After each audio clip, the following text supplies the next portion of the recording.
e de sigilen bɛ jamana kɔ kan I b'a fɛ ka I sen no tunga lafiya ka projet kura o la o projet dɔ de u bɛna cité ni ka o de jɔ tungarangew ye banakɔrɔnikaw olu fɛ yen nɔ cité min ni a bɛna jɔ hectare 1 o de sanfɛ hectare min yɛrɛ ni ale lamunumunen don so 20 o de bɛna jɔ cité in kɔnɔna la a so 20 bɛɛ n'i ka yɔrɔ de don a kɔnɔna la denmisɛnw ka kulonkɛ yɔrɔ b'a kɔnɔna la fiɲɛ sama yɔrɔ b'a kɔnɔ ka taa se farikolo ɲɛnajɛw olu ma o bɛɛ bɛ cité in o kɔnɔna la cité in yɛrɛ parcelle 1 o ye titre foncier de min n'ale musaka ye sefa wari 4,400,000 ani 100,000 ye I bɛ se ka a sara yɔrɔnin kelen walima I bɛ se ka sara san 1 kɔnɔna la walima ka taa se kalo 18 o ma n'i tilali I ka terrain o sarali la sa I bɛ se ka I ka so jɔ ka kɛ villa hakɛlama ye walima I bɛ se ka jɔ ka kɛ étage ye tunga lafiya ma olu ka bolo kan n'i ka wari yɛrɛ bɛ I bolo I bɛ se ka I ka so jɔ I kelen ye walima ni wari t'i bolo fana o yɔrɔnin na I bɛ se ka I sen no tunga lafiya ma olu ka tɔn o la n'an b'a fɔ ma nanzarakan na n'an b'a fɔ ma ko tɔntin tunga lafiya walasa ka se ka I ka so ale jɔ cité o kɔnɔna la o t'a bannen dɛ tunga lafiya ma o bɛna tila ka immeuble fana jɔ cité in kɔnɔna la immeuble min n'i bɛ se ka appartement o san chambre 3 de b'a kɔnɔna la ale ni salon 1 a musaka bɛ t'i jɔ sefa wari 15,000,000 la ka taa se sefa wari 17,000,000 ma I bɛ se ka o fana sara dɔɔni fo ka taa se san 2 ani tila ma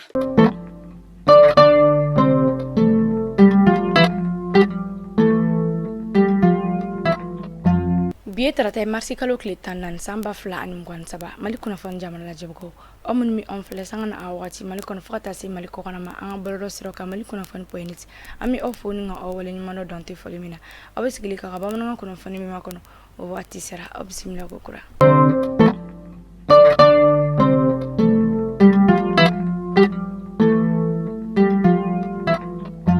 kunnafoni fɔlɔ cakɛda ba naani olu kɔni sigira sen ka yurugu ale ni bɔlɔlɔ walejugu o kɛlɛli kama sanfɛ kalanden dɔw ka bɔ Flexel ale la a yɛrɛ ka fɔ ko sɛbɛn kɔni tɛ ni lakɔliden dɔw olu kɔni bolo walabalali bɛ na di ni kunnafoni ninnu bɛɛ lajɛlen kan aw balimamuso ɔnɔ denmuso fɛ Mariam Kone aw bisimila ko kura aw flash info kɛnɛ kan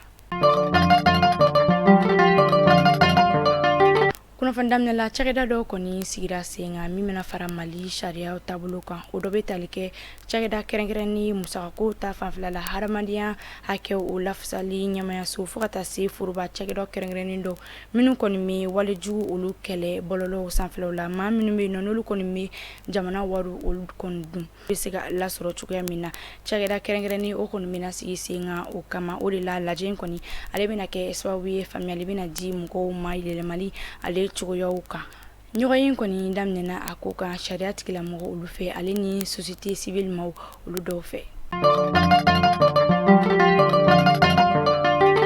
kunnafoni wɛrɛ nasira la Mohamed Yusuf Bachili n'ale bɛ wele ko Aras Bachini arajo baarakɛla don wa kuma lasela don collectif pour le développement de la République o jɛkulu kɔnɔna na ale kɔni minɛna kunnafoni kɔni dira a ka jɛkulu fɛ bɔlɔlɔ sanfɛla la CDR ma olu kɔni ma ɲɛfɔli wɛrɛ kɛ a ko kan nka a ka minɛni o kɔni kɛra laseli dɔ senfɛ laseli min n'a yɛrɛ k'a fɔ ko premier ministre kɔrɔ n'o de ye Sumbulu Bubeli Mayiga k'ale kɔni fagara nka an ka jɛ ka Aras Bachili ale yɛrɛ ka kɔrɔfɔ lamɛn a ko kan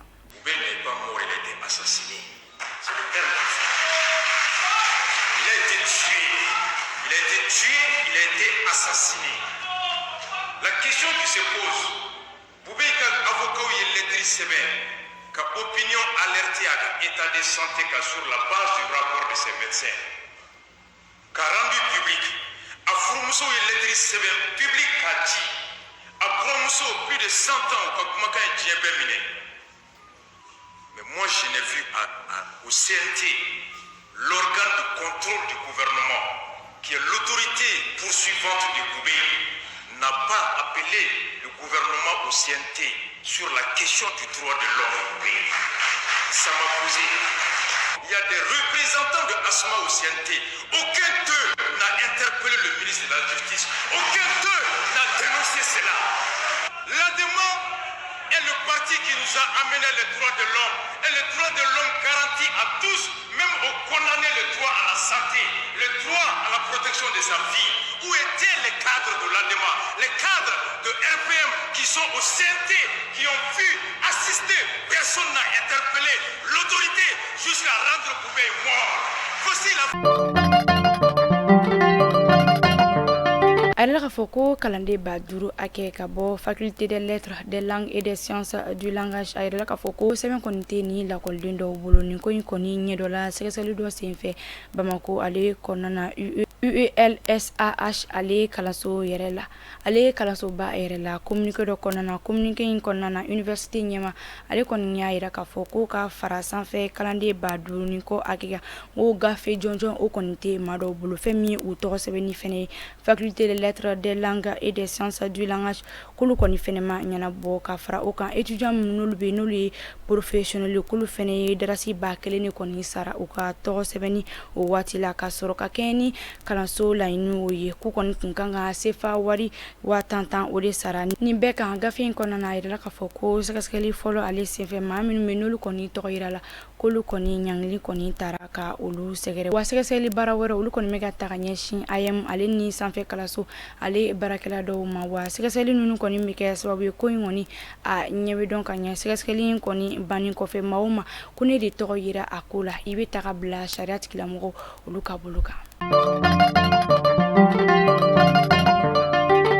An bɛ taa ni kunnafoni diɲɛ fan wɛrɛ fɛ ko kan kibaru olu bakuruba la an bɛ an kunda Mozambique kan a la k'a fɔ ko Mozambique jamana ka mɔgɔ 15 olu kɔni fagara Malawi ale ni Mozambique jamana ka fiɲɛ juguba ale dɔ sabula n'o ye cyclone Freddy ale fiɲɛ ci o kɔfɛ a kɛra sanjiba dɔ ale kɔni nalen kɔfɛ.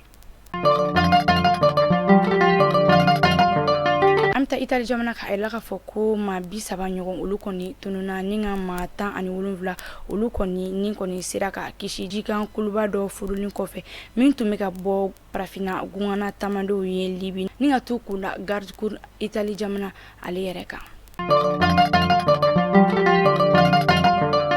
An bɛ taa Ameriki tungala tagala mɔgɔ caman minnu kɔni fanba n'u bɛ bɔ Venezuela olu kɔni y'a lajɛ k'u bɛ fɛ ka tɛmɛ jagoya la ka don États-Unis ni Mexique ale ye ɲɔgɔn digidili kɔfɛ maa caman olu kɔni y'u sama ka bɔ. Mali kunnafoni jamana lajɛbagaw ni kunnafoni damadɔni tun bɛ an bolo ka da o kulo kan aw ka mɛn sini kunnafoni kuraw olu kɛnɛ kan.